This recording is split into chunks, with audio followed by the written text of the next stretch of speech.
Hello, everyone. Welcome to an introductory class to entrepreneurship or business management. Today, we're going to be looking at the role of entrepreneurship and small businesses in Canada. Um, I'm going to take us through the process of what a business is in the first instance, what entrepreneurship is.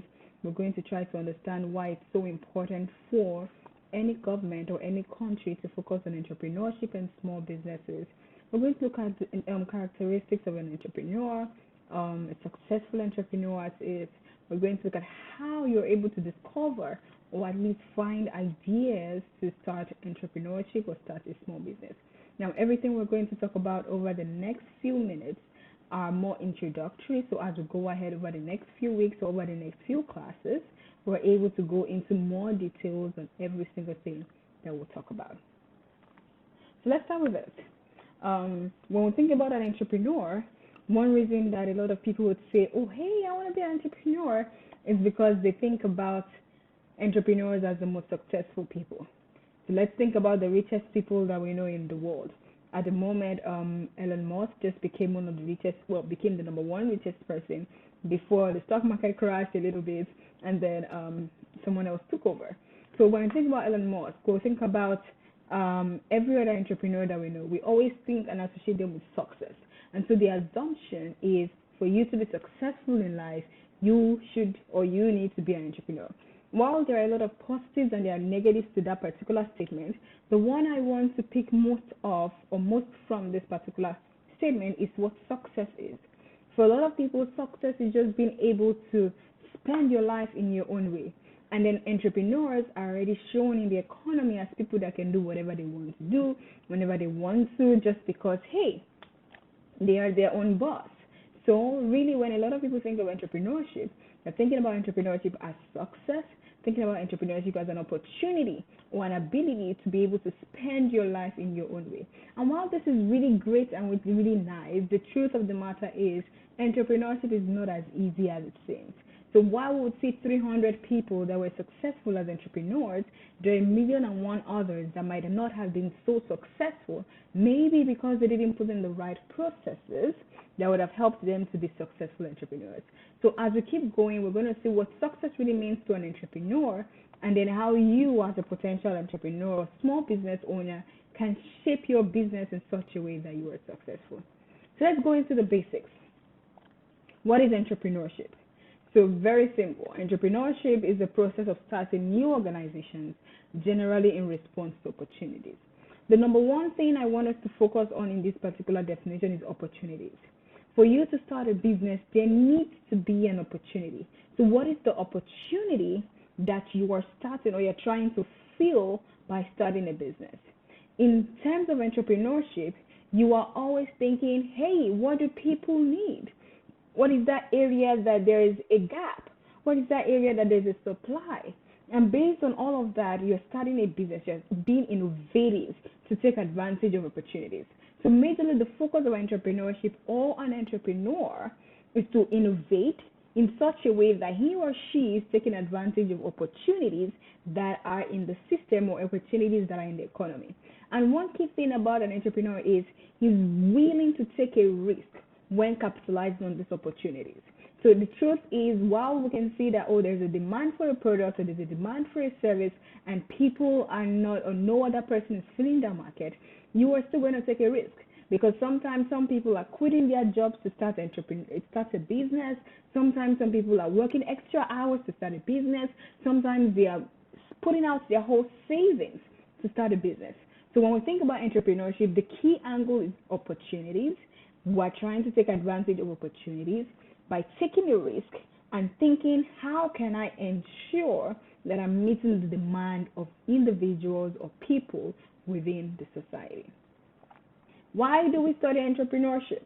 Or why exactly would you be taking this class?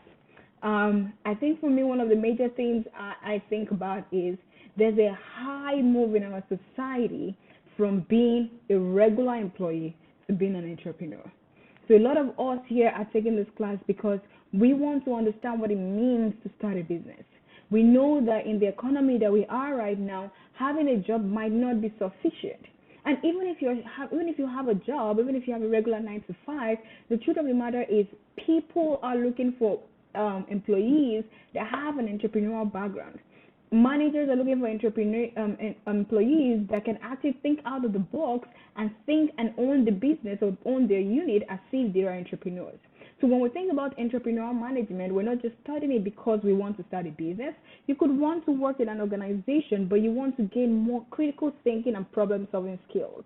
You want to work in an organization, but you want to stand out of the crowd because you have an ownership mentality. You have a founder mentality, and you're able to bring this into the conversations or things or your task within the organization.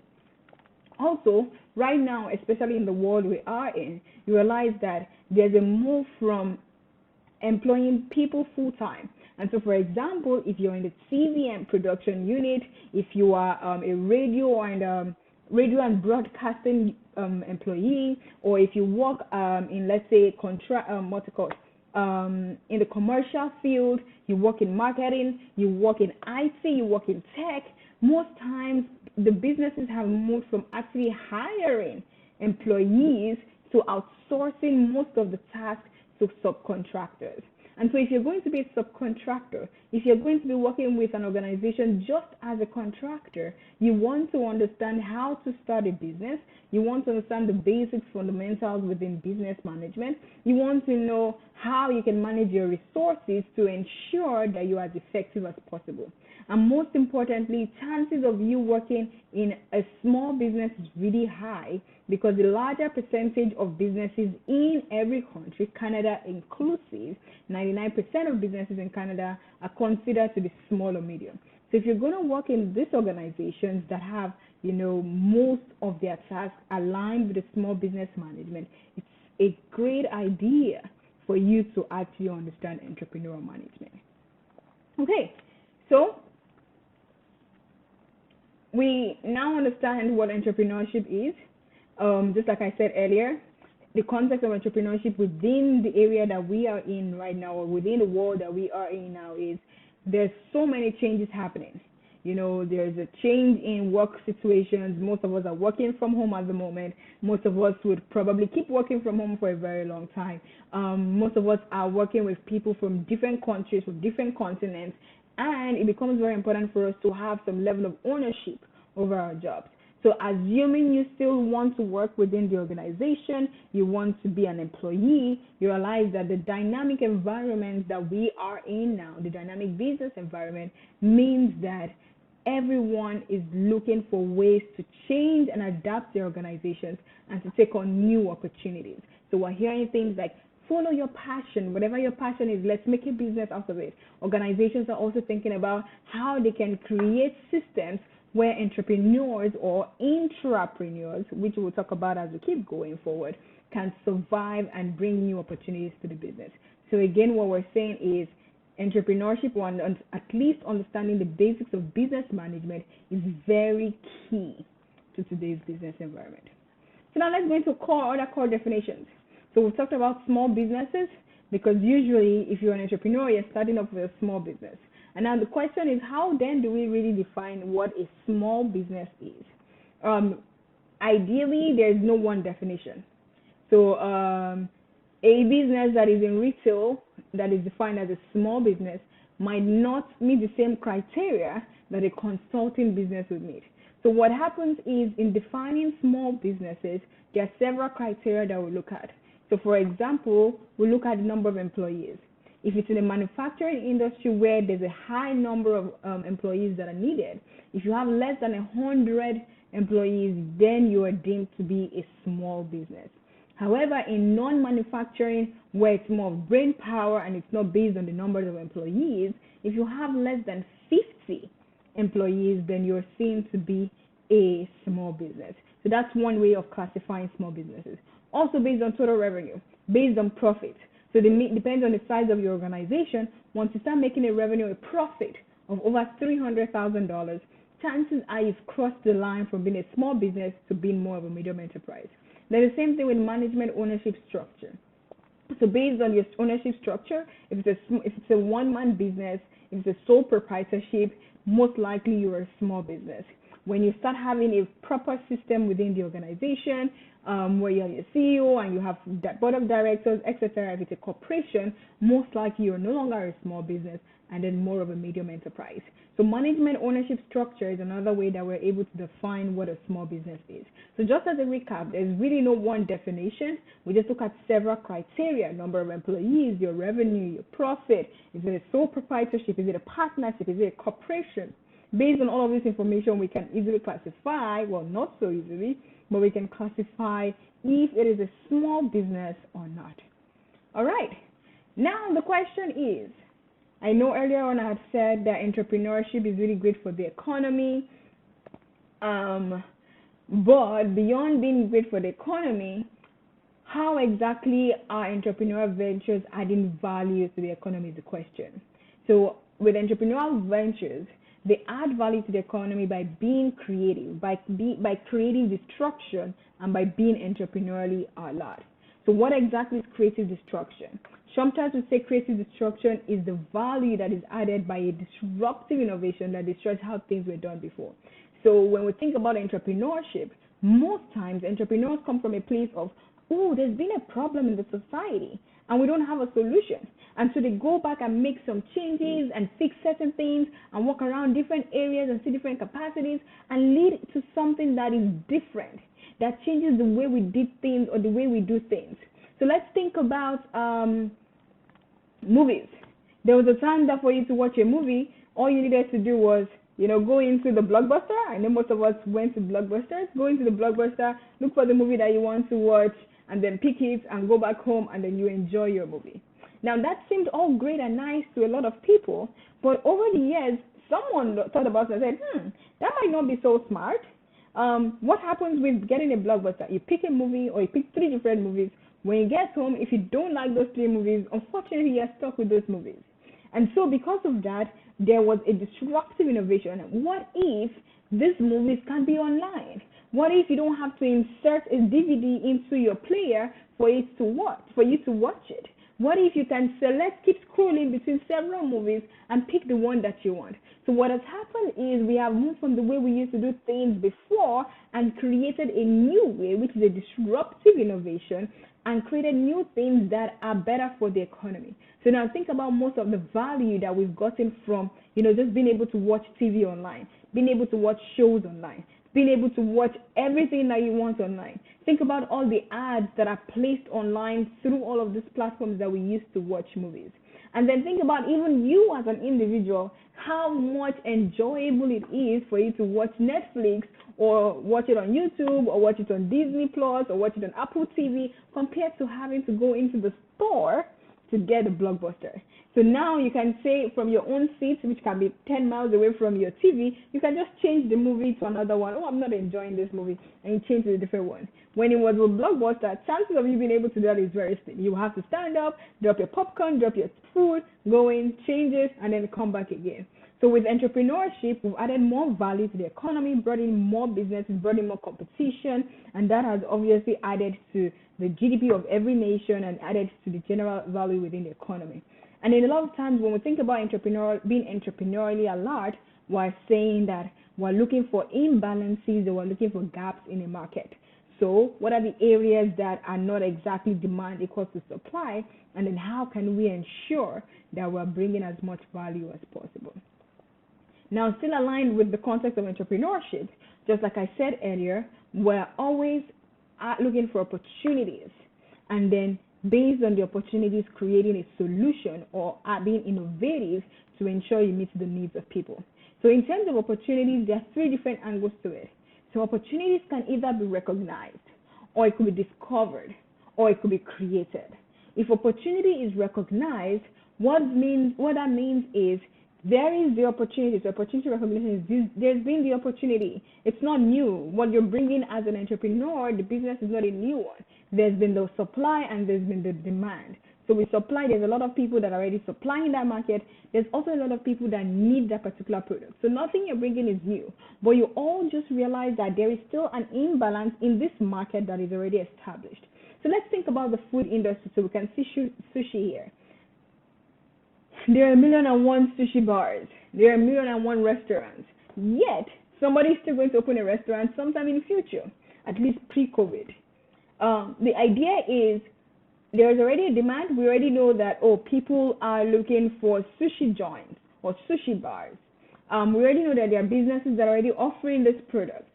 But there are still areas that people have not opened any sushi bar in. And so what you do is, where are the areas that there is still some demand that has not been met, or how can I tweak around my service so that it adds a little bit of flavor and sets me apart from other businesses that are already in the industry. So with opportunity recognition, you're recognizing that there is already an opportunity, even though the opportunity has already been fully established in the sense that there's a supply, there's the demand. However, there are still areas that you can improve on to start your own business. Now, the next one is opportunity discovery. So like opportunity recognition, where there's a demand, there's a supply. Opportunity discovery is you as an entrepreneur saying, hey, maybe there's no supply for a particular demand that people have. Or maybe there's a demand, but there's no supply, or there's a supply, but there's no demand. So most times, the opportunity discovery, it's not a balanced market. It's not a market that other organizations have gone into. It's one where there's only either supply or there's only demand. So let's think about COVID, for example. There's the demand for a vaccine. And so what are businesses doing right now? Businesses are being innovative and trying to create, or at least biomedical businesses are being innovative and trying to create a supply for these problem or this demand that the society has. So in this position, what is happening is there's the demand, but we don't have the supply, and you as an entrepreneur or you as a business organization is meeting the demand of people by creating a new solution, creating a new product, or creating a new service.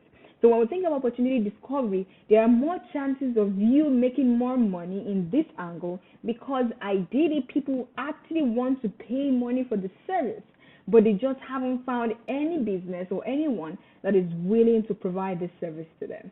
Then finally, we have opportunity creation. So opportunity creation is the highest of all, because what you're saying is there's no demand, there's no supply. However, you just created this idea. So think about a business idea that really you've not had anyone think, oh, I want this idea, or I want this particular business. But then what do? You just create it, thinking and hoping that by bringing out the product or bringing out the service, consumers might actually want it. So let's go back to our Netflix example. Before the likes of Netflix came into being, the demand, you can't really say there's a demand. People enjoyed going to blockbusters. It was a cool place. It was a fun place. You go there with your friends, the thrill of picking a movie. You know, it was so great. So we can't exactly say there was a high demand for online movies.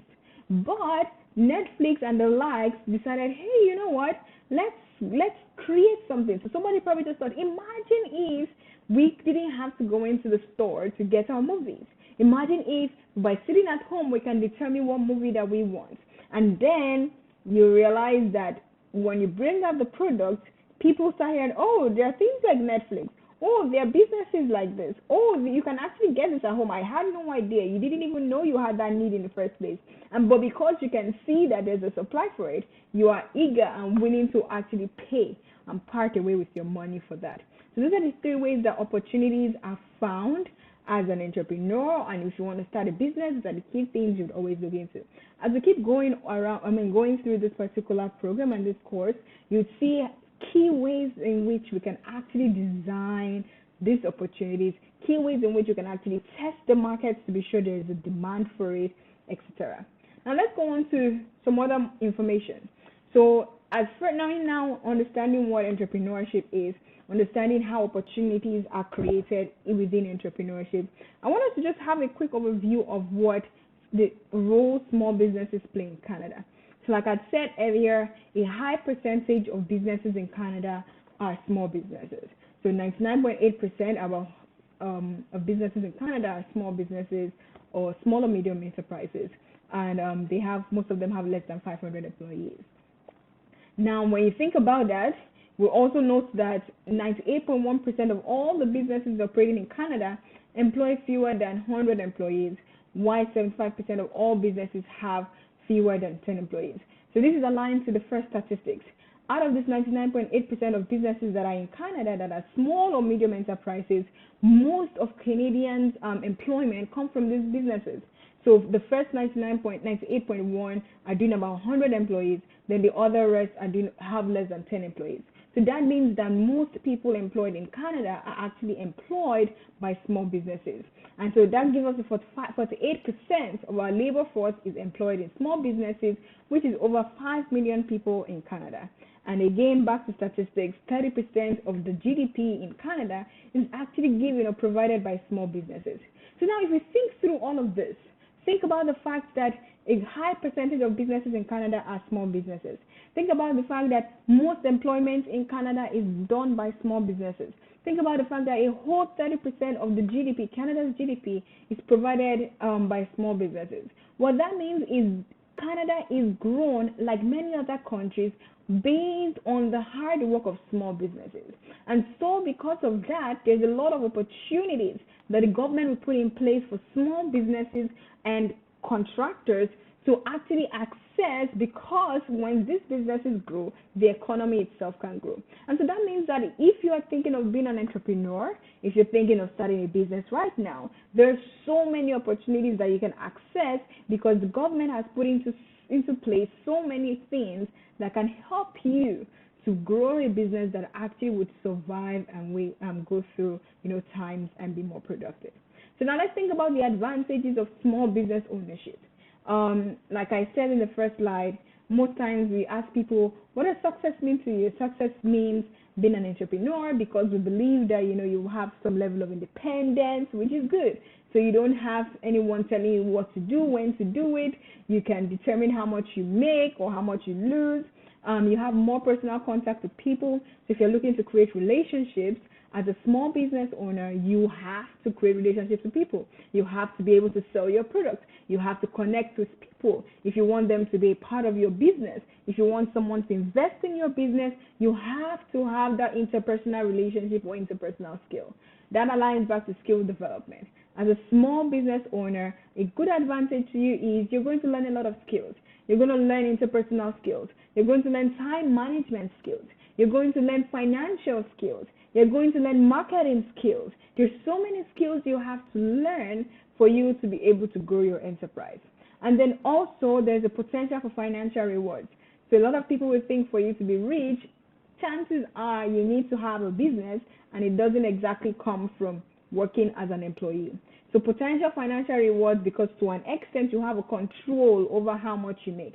So unlike when you're working in a business as an employee, you most likely would have a salary. The best case scenario is you have some sort of reward system in the organization where you get a percentage out of the things that you make, or the sales that you make, or out of the bonuses within the organization. But those ones are not exactly based on your own work. Sometimes they are based on your work, but it is limited. However, we believe that with entrepreneurship, if you want to make, let's say, $1 million at the end of 2021 or at the end of a year, you can put in the energy, put in the stress, put in the levels to make sure that you make those particular financial goals. So there's a potential for financial rewards. It also, gives you a challenge and feeling of personal accomplishment.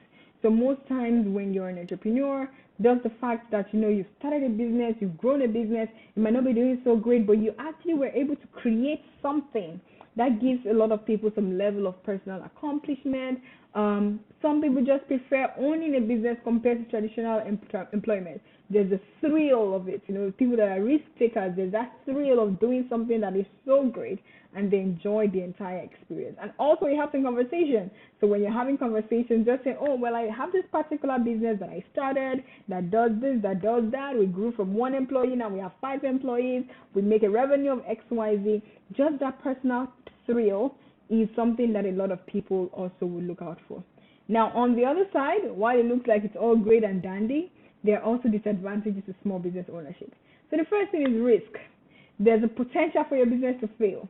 And to be honest, a high percentage of small businesses would fail, but if they fail, they usually will fail in the first 3 years.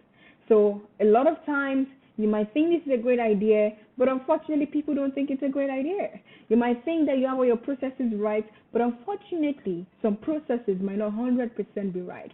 So there's a high failure rate that comes with small business ownership. So again, it's left for you to determine how much risk you want to take as a small business owner. Then there's stress. So being an entrepreneur also means that you don't have a fixed work hour. So you know how we have your regular 9 to 5, after 5 o'clock you close your computer and say, hey, I'm done for the day. As an entrepreneur, that's not the case. So you sometimes would find yourself working at night. Now, especially if you have a full-time job and you're doing entrepreneurship or your business as a side hustle. You most likely will go for your full-time job in the daytime, in the night you're working on your other business, and that can lead to a lot of stress. Or even if it's a full-time job, sometimes you have to work with people for longer hours. You're working on a particular project, and then you see yourself actually going the extra mile. There's no time constraint. It has a high time demand on you. You just have to be putting in all into it, and so there's a high level of stress that comes with small business ownership. The same thing as limited financial rewards. So entrepreneurship can bring some financial rewards. It can be successful, but it might not be all the time. When you're working in an employment in an organization and you're an employee, a lot of times you have your fixed salary. So regardless of whether we make sales or not, you know how much you're getting at the end of the month.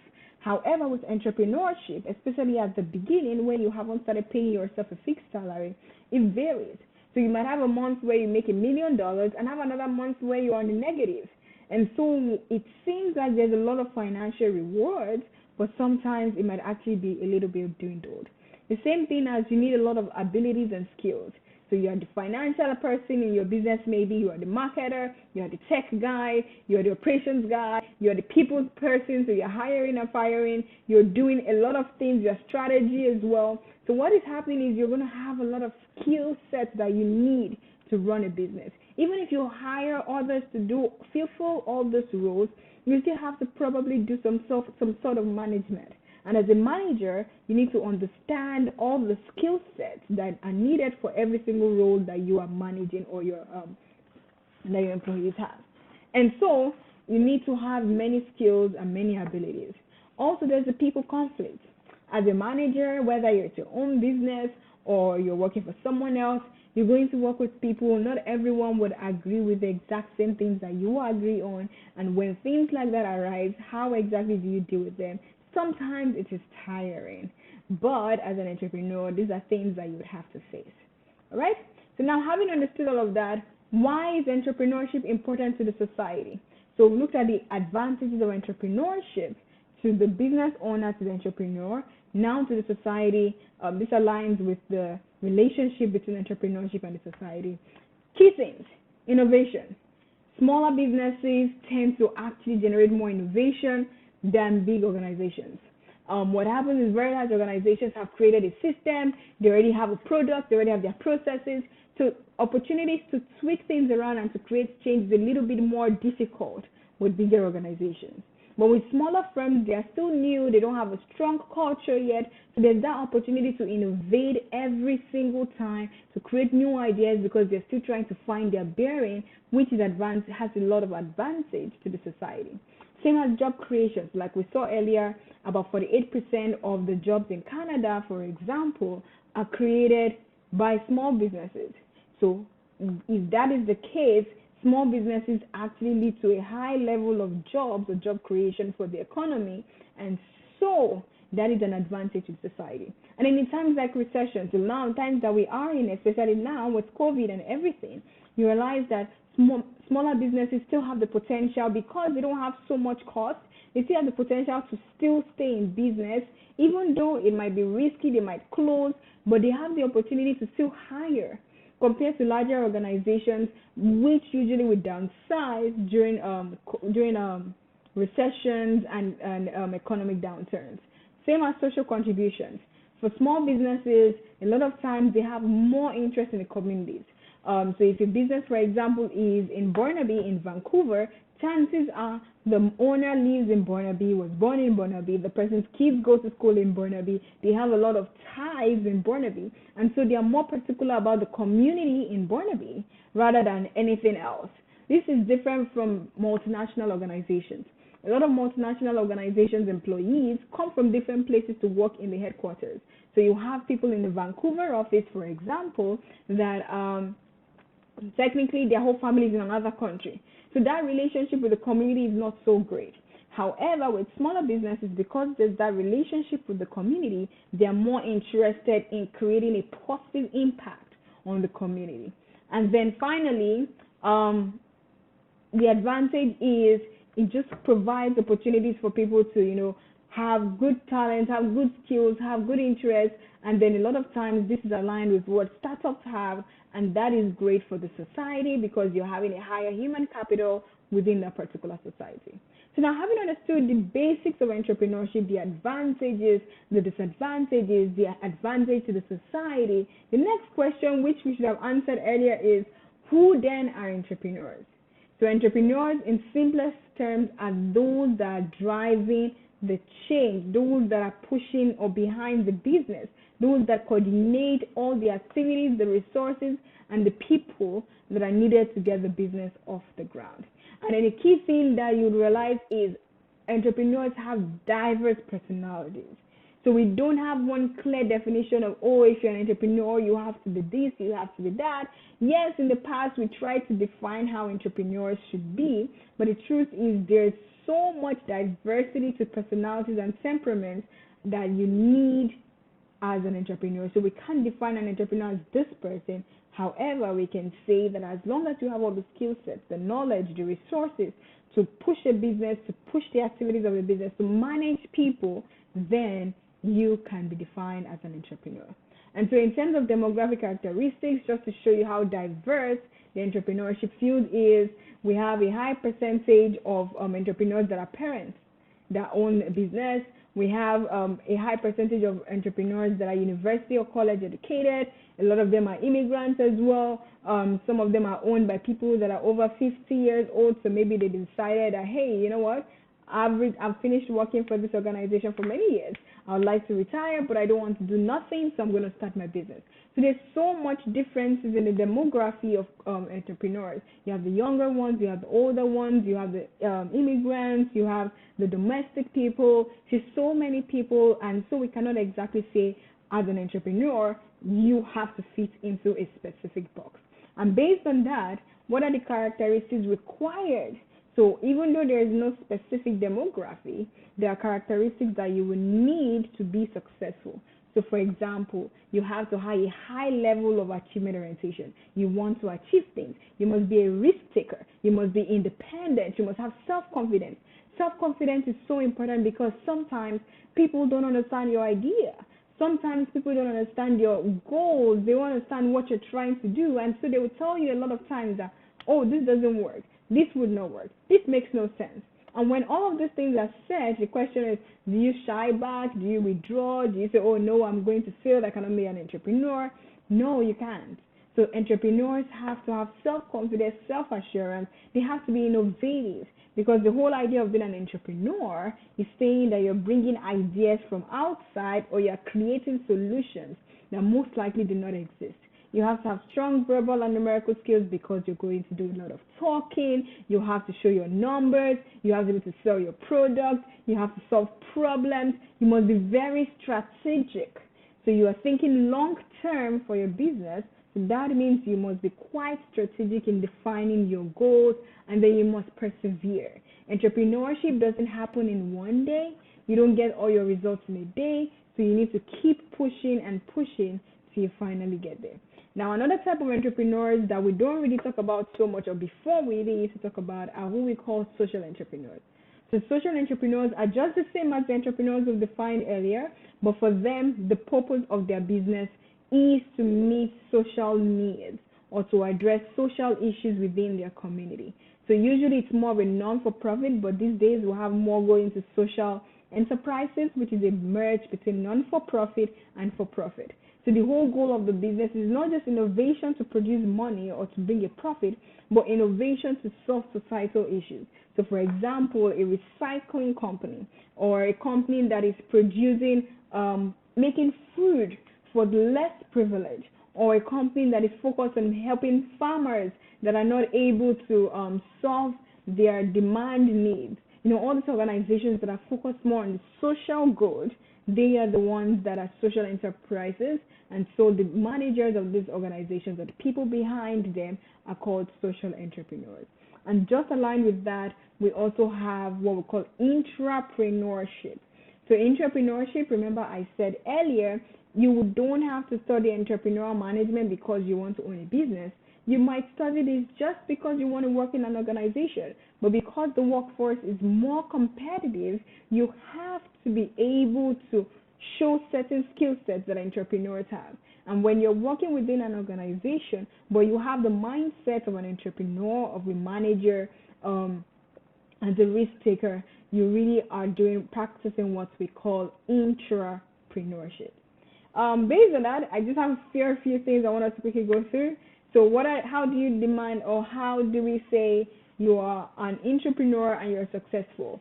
So for you to be an entrepreneur, someone that is working within an organization that has an entrepreneurial mindset, really what you're really saying is, any job that needs to be done, I am going to do it. So even if it's beyond my job description, I am pushing through to do that. I'm going to share information wisely. I'm going to ask for forgiveness rather than asking for permission. So I'm not going to wait till I am told to do something. I will go forward and do it, take the risk. I'm going to follow my intuition. I'm going to build a team of trust and team of the best people. I'm going to ensure that my goals are realistic. I'm going to honor my sponsor, who is the manager or who is the organization that you're working for. I'm going to ask for advice before asking for resources. I'm going to come to work every day with the mindset of an owner. Mindset that if anything happens today, I am able to still strive. I'm able to push this organization from where we are to where we need to be. So for you to be an entrepreneur and you want to be a successful entrepreneur, these are some of the things that you need to have as an individual, because what you're doing is even stronger. You are being an entrepreneur inside an organization, which sometimes is not as easy as if you were the owner of the company. So based on that, a few things we're going to talk about as we keep going ahead would be things like goods, which are the products that you're offering, services, what you're offering as an entrepreneur, the business itself. Entrepreneur will define revenue, which is the money you make from your business activities. Profit is the gain over the money that is made. So revenue a lot of times comes in from sale, but from that sale, you're going to take out your cost, and what is left is either a profit or a loss. So if it's a profit, that's a positive for you as a business owner.